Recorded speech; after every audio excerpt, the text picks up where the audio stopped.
unusual stuff for unusual times. When we go through unusual times, we often need to get something that's unusual to cope with it, don't we? I think the opportunities that we have sometimes this year are pretty unusual. And we've had to go through unusual resources, unusual ways of working, unusual ways of doing stuff that haven't been normal. I never thought last year I'd be going into a supermarket and having to sanitize my hands, wear a face mask, all those kind of things. Lots of things we never expected to do. I had to spend some time in self-isolation, which was thankfully not so bad. I managed to find a space in the house that worked and actually had an unusual office. For me, I don't normally have that space, but actually gave me a new perspective, a new vision. I got to look out the window and I looked straight out towards the centre of Bristol, and I noticed things that I'd never noticed before. I had some binoculars and I looked very carefully. I've always realised there's a few buildings that I do recognise, but I noticed that there were several churches that I'd never seen because when the detail picks them out with the sunlight, and I'm looking with those fresh eyes to see the city, which I wouldn't normally be doing, I was able to see a number of churches I'd never seen actually in the distance. So sometimes we get unusual circumstances, and that leads us to unusual perspectives, and we see things in a different way, things that are actually there, and things also that perhaps we've missed. And then there's the experience of someone like Ezekiel. Ezekiel was in exile. Ezekiel was a prophet in the Old Testament in the Bible, and definitely had some unusual perspectives and things that God started showing him. That he was there in a situation where many people were not necessarily looking forward to the future, where lots of things felt very out of sync, very completely out of their depth. They didn't really understand what was going on. They'd been sent into exile. They were really fish out of water. I want to read something from Ezekiel chapter 1.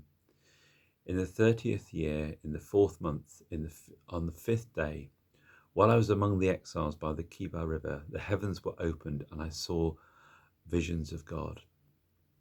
On the 5th of the month, it was the 5th year of the exile of King Jehoiakim, the word of the Lord came to Ezekiel the priest, son of Buzi, by the Kebar River in the land of the Babylonians.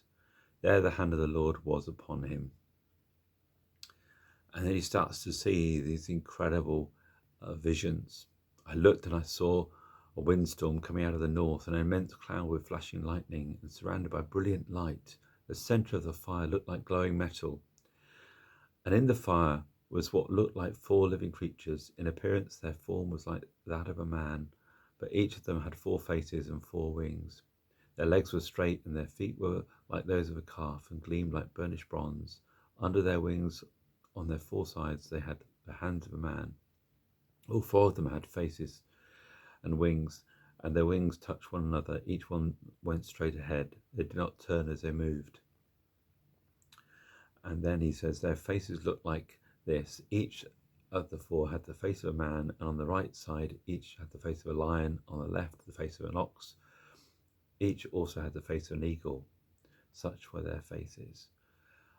And it begins to unpack this vision and unpack the details of it, and sees this incredible revelation of something that's going on in heaven. And sometimes these 4 faces are put together with the Gospels, in the view of the man and the lion and the ox and the eagle, and we get these understandings of what God is doing, but we get a sort of a background perspective. It's like it's like a sort of IT room where you've got all the background servers working, and all you've been doing for a long time is just working on your computer, and you've been working on the network. You've been doing the stuff that your business does. And then suddenly someone takes you into the IT room and you've got all the servers there and all the rest of it going on, and you say, wow, I never knew that there was all this stuff happening in the background. I never understood it, but the IT guy takes you in there and you sort of try and make sense of what he's saying. And he says, well, this server does this and that does that, and I'm going to fix this thing because we need to get this working properly because all your computers haven't been functioning terribly well and the network's down and whatever. So, and it's a bit like that situation. And people of Israel actually are in a situation where the network seems to be down. Where is God? Why have we lost all communication? Well, someone's cut the cable. Why are we in this situation? Well, it doesn't even make sense to us. And of course, the reality was that God had spoken about exile, but it was very difficult to hear that. Very difficult to hear that if you obey me, I'm going to bless you and it's going to be okay. But if you disobey, I'm going to scatter you and you're going to go through difficult times. And so many of the prophetic words too, they spoke of something that about to happen, Babylonians coming. Even Habakkuk, another prophet, talked about these Babylonians coming from the north. Very difficult to experience that concept in our head. We don't want bad times, do we? We find that really hard. And we see in the history of different nations, the last thing you kind of anticipate with great excitement and relish is some other power kind of coming in, invading, taking over, and doing awful things and stuff like that. That's the tragedies of history are filled with that sort of stuff in Europe, particularly, time and time again. And so these aren't the things that people want to see happening. They're not the things that they feel are part of how life should be. We want stability, we want security, we want our lives to, stay on an even keel. And I think what's interesting this year in 2020 is that so many people across the world have suddenly found that life hasn't been on an even keel. And I suppose in many parts of the world, that's not so unusual. It's not so different. But for those of us in the Western world, that does throw us because we don't normally get those kind of experiences. And we've been used to having stability for quite a long time. We've assumed that our Western life is fairly stable and secure and uninterruptible, and we have control over the whole system. And of course, that's not as obvious and as predictable as we imagine it will be. And so Ezekiel, in this chapter, he has this vision of what God is doing in heaven. He has this picture about how God is at work behind the scenes. He has this revelation that there are spiritual powers at work, but there's a greater realm. There's a realm in heaven where things are working and functioning, and way beyond the level which he's currently aware of in the people around him. They're all down there by the Kebar River. They're in Babylonian territory. The powers that be, the Babylonians, have ripped them out of their land and forced them into a different culture and uprooted them completely. And these are the people of God. These are the people who they thought they were the most secure. They felt God was on their side. And life hasn't been like that for them. And there's a wonderful sense in which suddenly he sees this revelation of light, this incredible light, not just the kind of like the sun's just risen, but this incredible, profound light blazes into the situation, like in the book of Revelation. John there on the island Patmos, a prisoner, somebody who definitely was very much in touch with God. I mean, had known what it was to be with Jesus personally, but in a situation where he's uprooted personally in his life and he's elderly and it's not a nice place to be. And he has this revelation of what's really going on in heaven and what's really going on in the spiritual realm. And, today I just want to pray that in this new time, we've just literally gone into the autumn where we change the clocks.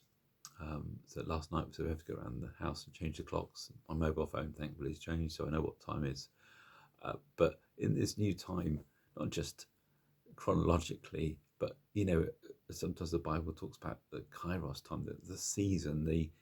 It's almost like the time where we're understanding what's the season we're in now, then, and what's God doing, what's really happening behind the scenes in this time that we feel there's so much uncertainty, in this time when we feel we would love to know where we're all going with this, in this time when the things that we thought were predictable, stable and certain and obvious seem to be less and less clear.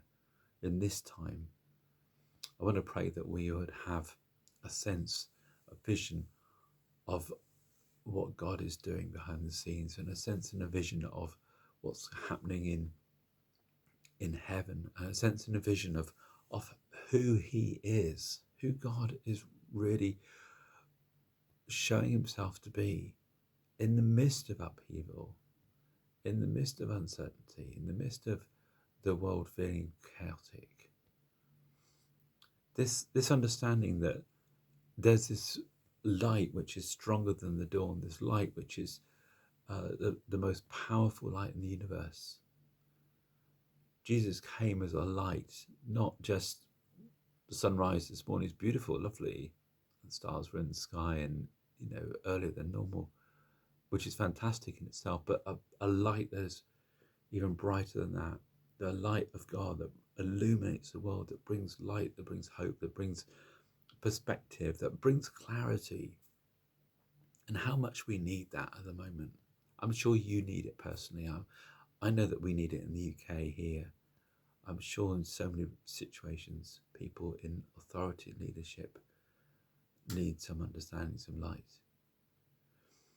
And so I want to pray that we would have that understanding, that revelation of who God is, and that brilliant light that Jesus came and brought into the world, that gives clarity, that gives hope, that gives perspective, that raises our eyes to see what's happening in heaven, raises our eyes to see what's going on in the spiritual realm. May God open our eyes to see that. And I pray today that you will see it as well. Bless you.